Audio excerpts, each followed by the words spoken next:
welcome to Cool Shark Racing, and today we've got a track guide for Donnington Park National.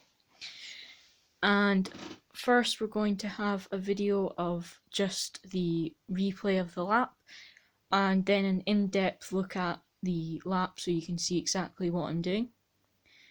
In the bottom right corner you'll see the revs, gear, speed and brake, so you can see exactly what I'm doing.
Thanks for watching that lap. Now we're going to have an in-depth look at exactly how to do it.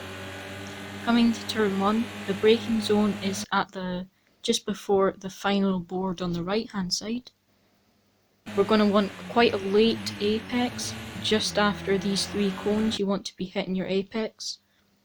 And then careful on the exit that you don't use too much curb and invalidate your lap. So coming now to this tricky downhill section, we want to try and stay on the right hand side of the track so we can take the fast left hander full out. We want to start turning in when we see the sign on the right hand side, getting really nice and tight and keeping on the left hand side of the track. As you can see there, a nice tight apex, and then staying on the left hand side of the track so we can take this right hander quite quickly. We're going to start braking when we see this curb on the left hand side. A nice tight apex, being careful not to invalidate the lap but using all the track, and then using the exit there as well. Coming round this little section, full out through the left hander. On the next left hander we want to start turning in when we see this sign, trying to stay on the left hand side of the track, getting a really nice and tight apex and keeping on the left hand side coming into the next corner. The braking zone for the right hander, we want to start just in between this sign and the end of the curb. And then we want to be off the brakes by the time we get to this sign on the left hand side. So then we just want to modulate our throttle coming into the right hander, being careful not to take too much curb and invalidate your lap because you do get quite a bit of oversteer through that corner. Coming now through to the blind right hander, we want to brake just before the final board on the left and turn in just after the board, getting a lot of curb but being careful not to invalidate our lap as I said earlier. And then we don't need to drift out too wide, and we won't really gain that much time by going too wide. Just full out down the straight now. Coming into the final chicane, we want to brake in between the second and third board and getting on the throttle nice and early.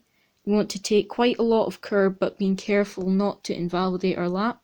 What I usually do to tell how much curb I can take is you want to use the blue curb without touching the red curb.